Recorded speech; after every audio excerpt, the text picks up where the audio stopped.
Et maintenant, vous êtes... comment dire?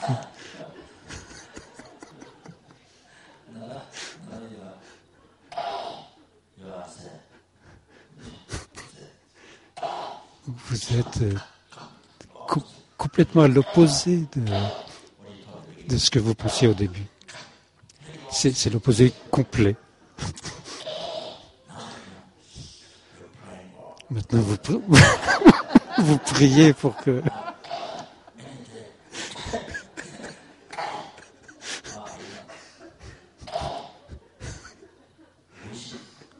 Souhaitez que cette fois, ça se passe. Du fond du cœur, ce que vous souhaitez, c'est que la chose la plus importante, le plus grand bonheur, c'est d'être libéré de cette personne. Tous les jours, jour et nuit, que vous travaillez dehors, vous rentrez à la maison.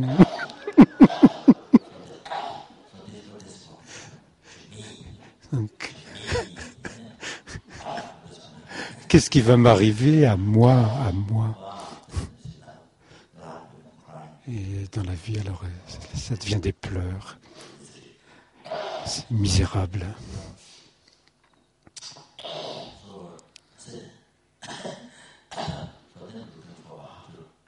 Et donc on se met à rechercher ce qu'il faut faire pour que ça se passe, la rupture. Puis il y a plus de querelles, et même physiquement. On se met à se battre, à se quereller. T'as fait ceci, c'est cela, on se reproche donc. Et la vie est pleine de tout cela, à s'accuser l'un l'autre. Alors soit vous partez, soit l'autre personne doit partir.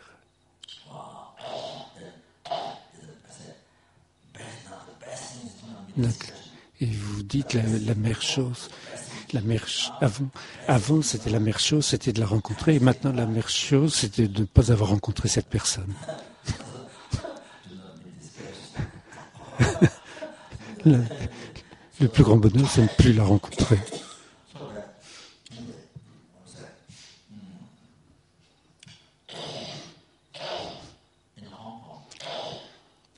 À Hong Kong, à Singapour, je pense. Je restais dans la maison de Taramelwani et des gens sont venus et la fille...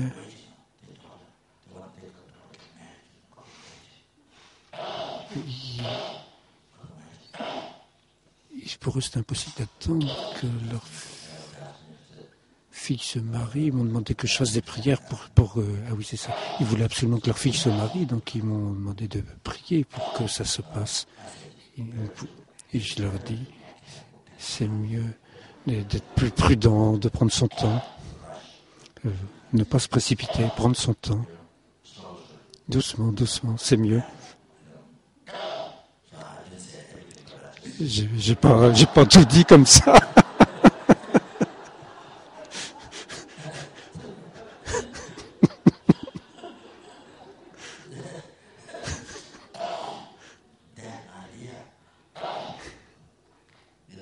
Il n'avait pas la moindre idée, il était totalement halluciné.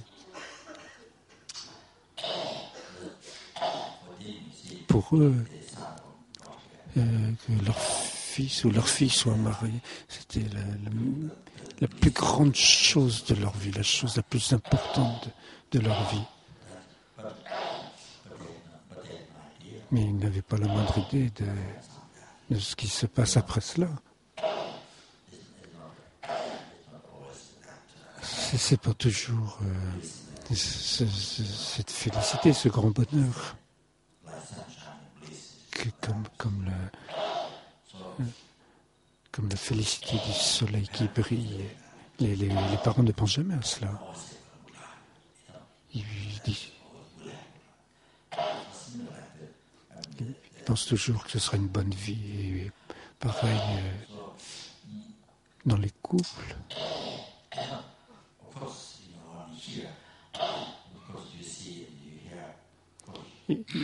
Donc ici,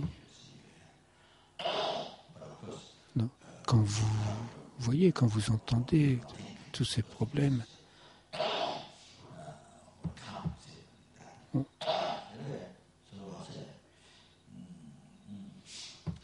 naturellement, on ne pense pas au début donc, que tous ces problèmes vont arriver.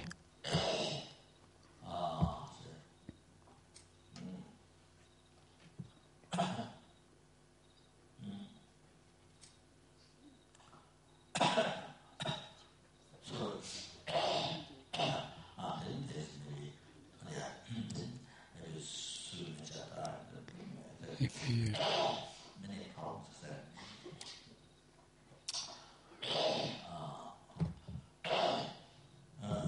rapidement, il y a tant de problèmes. Peut-être il y a des problèmes avec l'argent, avec les biens, des querelles pour le matériel, tant de problèmes.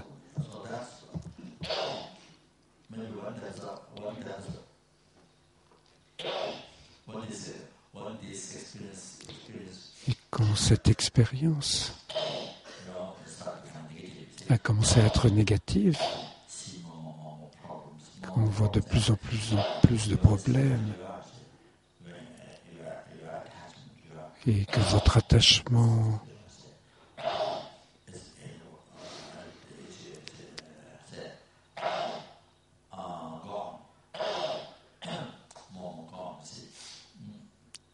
s'en va de plus en plus, disparaît de plus en plus.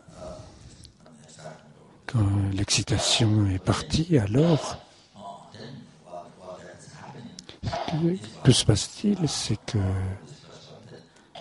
donc d'abord, il y a eu l'attachement, et, ah oui, pardon, et ensuite il commence avant.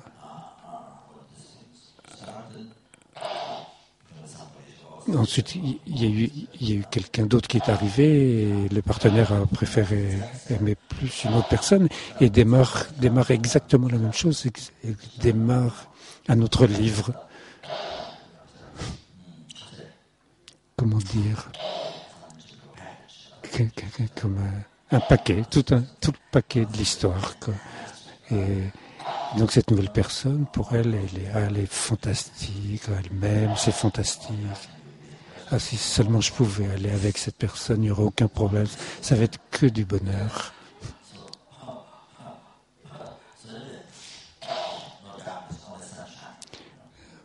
Pas d'obscurité, qu'un grand soleil qui brille. Et c'est la même histoire qui recommence. Il faut commencer ensuite à vivre ensemble. Et peu à peu, l'autre personne apprend à plus vous connaître, qui vous êtes, et voir les problèmes qu'elle n'avait pas vus auparavant, et vous percevez les défauts de l'autre personne, et vous trouvez de plus en plus de défauts, et vous perdez de plus en plus votre intérêt pour ce nouveau partenaire. Donc à nouveau, donc c'était la même chose. Et à nouveau encore quelqu'un d'autre. Ah, cette personne, je l'aime beaucoup plus que celle-là.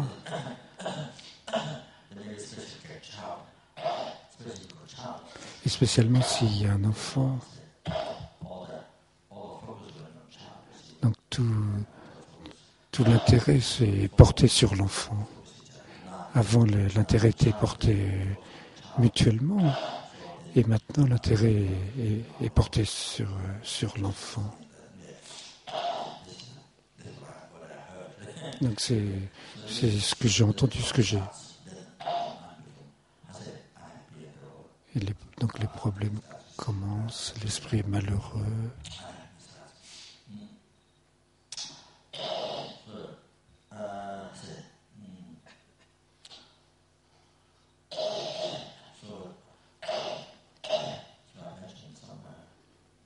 part, j'avais mentionné récemment, je me souviens plus où,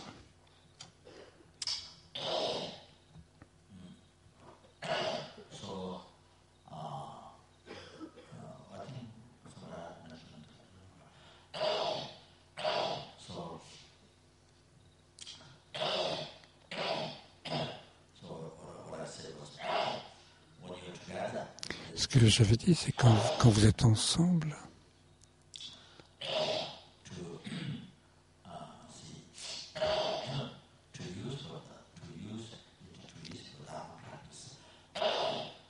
pour utiliser dans la pratique du Dharma. Donc c'est fondamentalement la même chose que ce que j'ai dit sur l'enfant.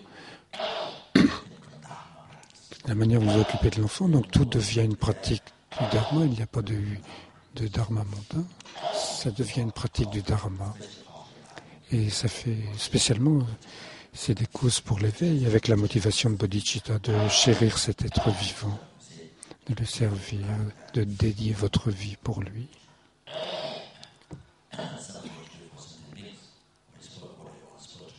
Et c'est ce que vous êtes censé faire pour les autres êtres vivants, la même chose. C'est donc ce que j'avais dit. Donc vous servez de ça pour pratiquer le Dharma.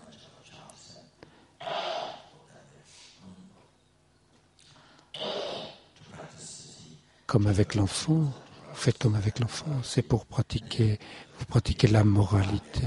Si vous avez pris les 5 vœux laïques, alors ainsi,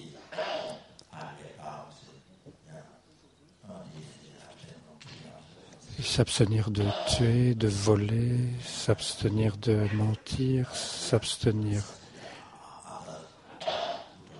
d'avoir des rapports sexuels avec d'autres.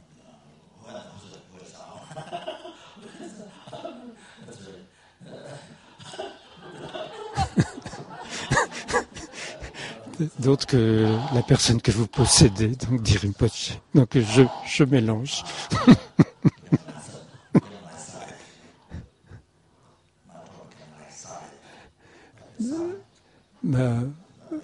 Ma parole devient comme de la soupe, comme de la salade, il a dit.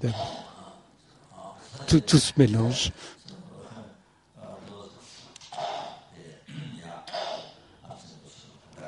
Donc on s'abstient de tout cela.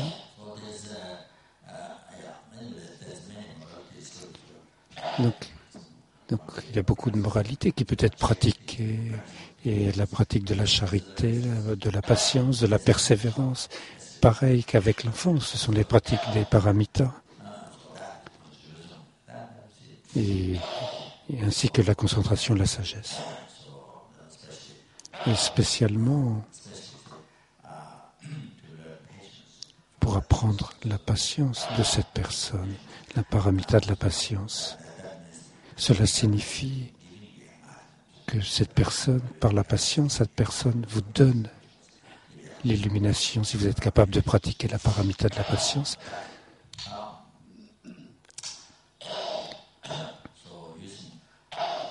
donc vous utilisez donc cela, vous servez de cela pour pratiquer le Dharma.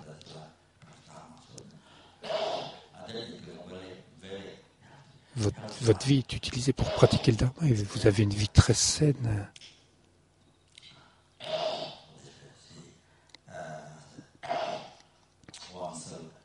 Et soi-même, pareil avec l'enfant ou avec les personnes âgées, ou prendre soin de quelqu'un, de parents, de ses parents, c'est pareil. Vous êtes le serviteur et cet être que vous servez,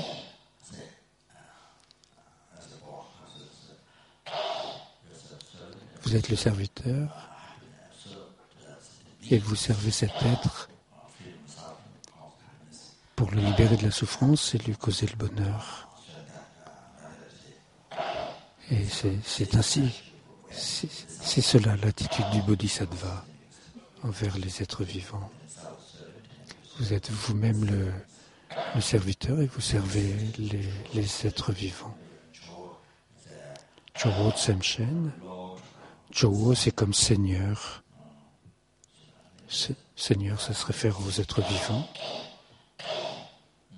Jowo Semchen, les êtres vivants, les seigneurs êtres vivants. Je ne sais pas bien comment traduire dans ce cas Jowo.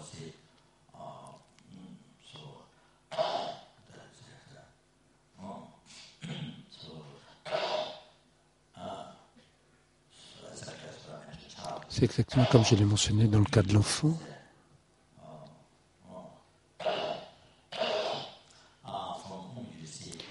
De qui vous recevez tous les bonheurs depuis des renaissances sans commencement. C'est une bonté absolument inimaginable. Et pouvez-vous imaginer, en plus vous recevez de lui tous les bonheurs futurs et en plus encore plus précieux, la libération du samsara est encore beaucoup plus précieux, ce qui est de plus cher, de plus précieux, c'est l'éveil. Avec cette compréhension,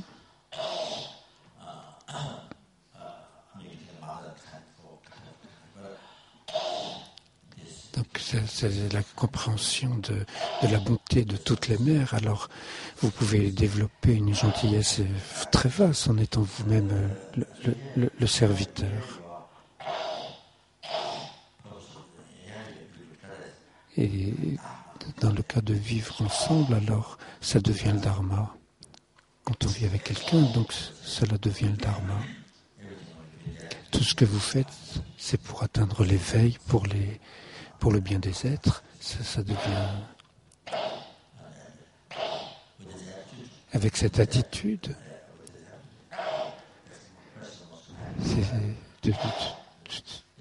qui considère comme étant plus précieuse, plus gentille, vous-même vous êtes le serviteur. Alors à chaque seconde, vos actions deviennent des moyens d'accumuler des mérites vastes,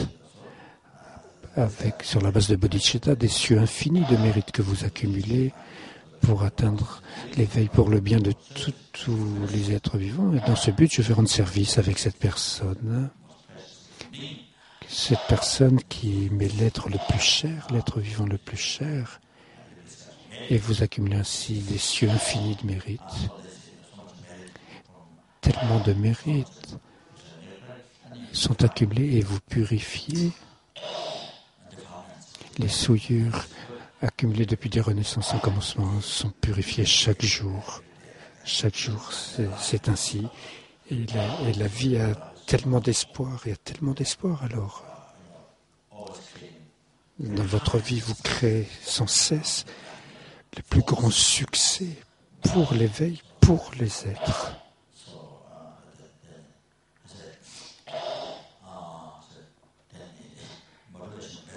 Alors cette motivation est meilleure que celle où que l'auditeur, que celle des auditeurs ou les réalisateurs solitaires.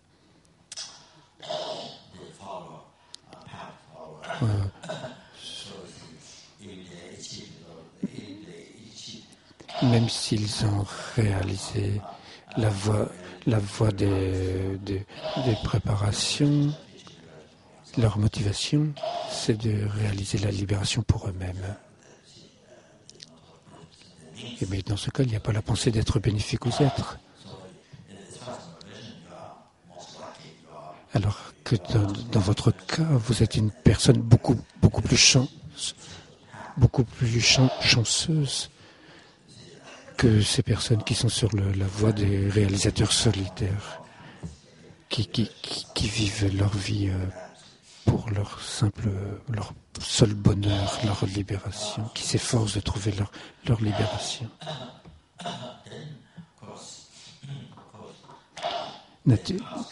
Naturellement, il y a les karmas passés. Tout ce que vous espérez n'arrive pas. Les choses se passent aussi en fonction du karma passé. Donc, votre karma passé et le karma de l'autre personne aussi. Il faut s'en souvenir tous les jours. C'est très important quand on se souvient du karma. Ça ne vient pas tant que ça. pas tant de souffrance que ça pour votre esprit, pour votre vie. Quand on pense au karma, quand on se souvient du karma, que c'est des karmas négatifs du passé, alors votre karma, le karma de l'autre personne, alors vous voyez les problèmes.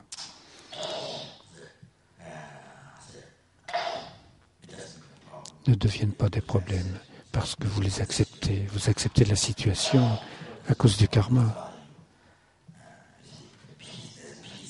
Cela vous amène vous avez de la paix dans le cœur. Cela ne vous ennuie pas. Alors que si vous ne le pensez pas, si vous ne l'acceptez pas, alors ça devient des problèmes. Vous avez des montagnes de problèmes dans votre vie. C'est comme si vous étiez écrasé par des montagnes de problèmes. C'est ce que vous ressentez. Ce sont des projections mentales, c'est une manière de penser qui nous fait ressentir les choses de cette façon.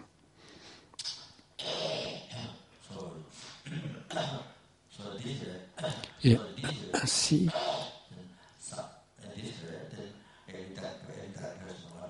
même si la personne un jour veut partir, veut vous quitter, ce n'est pas un problème. Ce n'est pas un problème, vous respectez cette personne. C'est la plus chère, la plus précieuse, c'est cet être le plus gentil.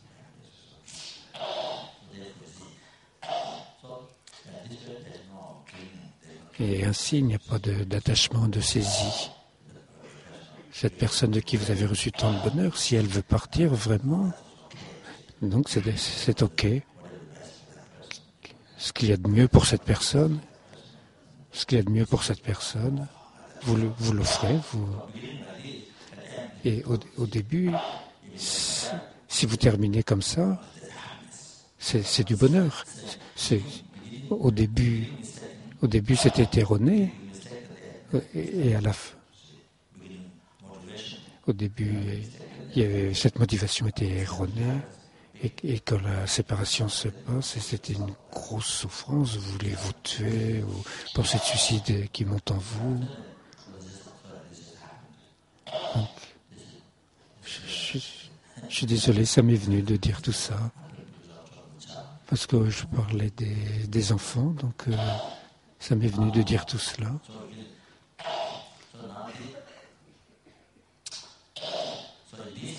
Donc, ce que j'explique, c'est de cette façon, vous pouvez vraiment jouir de votre vie, obtenir satisfaction, jouir de votre vie. Il y a du bonheur dans votre vie, la paix.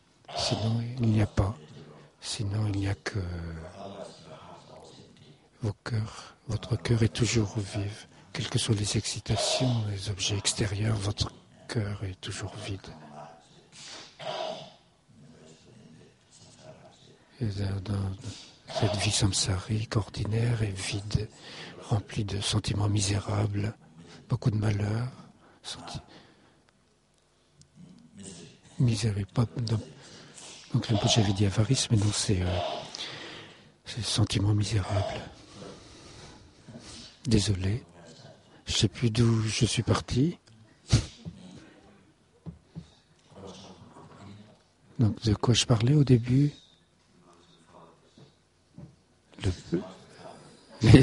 Les 6 pères et mères.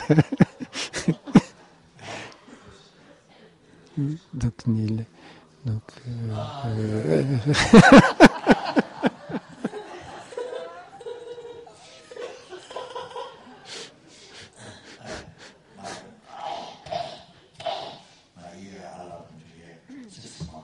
donc j'avais entendu le 6 moines et le père. Donc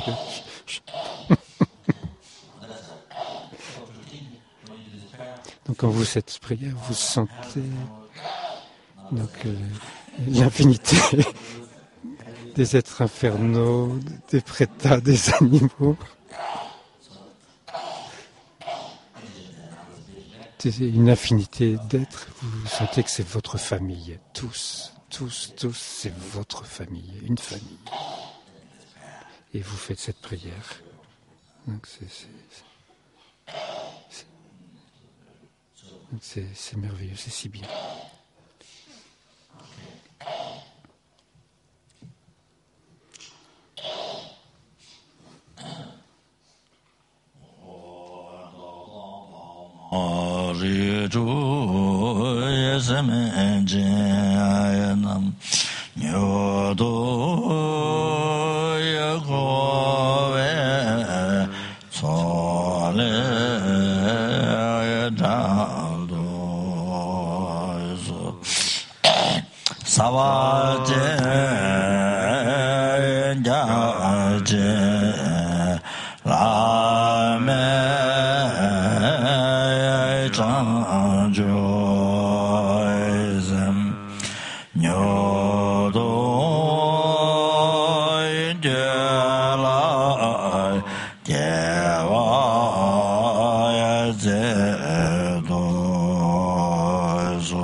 Shah